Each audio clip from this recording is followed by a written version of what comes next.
Mae'n eich i fadda fi fymryn am beth sy'n dilyn.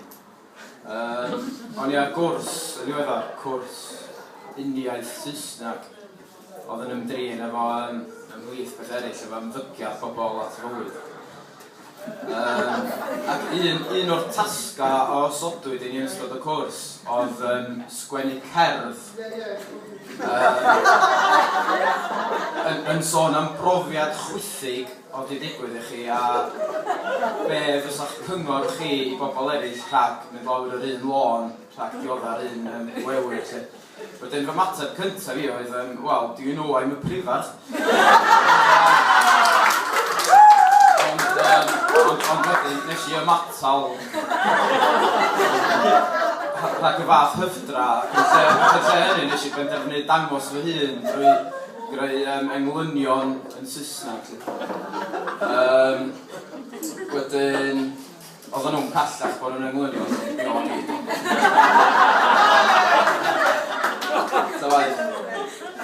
Wedyn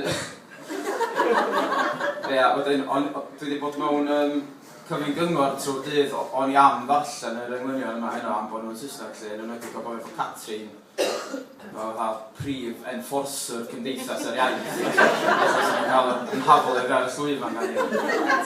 Dyma fi di mentro, mae'n gwenu glen. Wedyn yn fy Saesneg gorau un, neu fy acen Saesneg gorau un, dyma fy nghyngor i. Beware of the Beirdd goggles.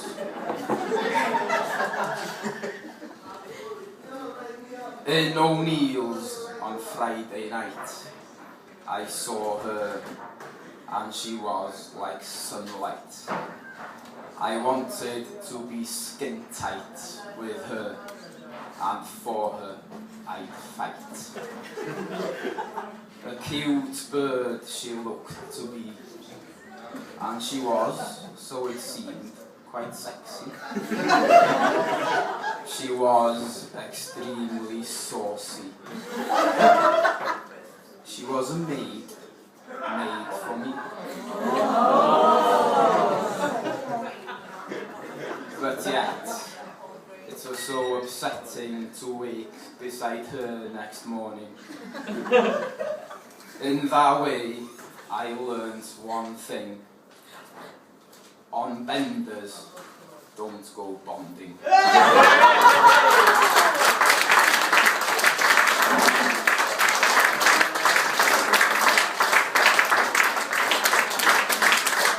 Dyna tro la fi Rhys Iorwerth byth yn twellu lle mae to. O'n i'n gwenu ar y pryd o'n ystafell i'n eistedd na. Oedd e'n hwyl tra farodd e. O, dear, beth i weid. Fi eisiau gwybod oedd ymateb nhw, ti'n modd, ar ôl ti ddarllen rhywbeth fel yna, fe? Oedden nhw'n to, waw, ti'n ala, Rhys? Rhys, sio cael nhw ymateb i'r cerddi na? Do you write poetry for a living? Do you write poetry for a living? A fe wedys ti? Gwenyn di ymhonga. Gwenyn. Ti'n meddwl bod ni'n paratoi y beth yna?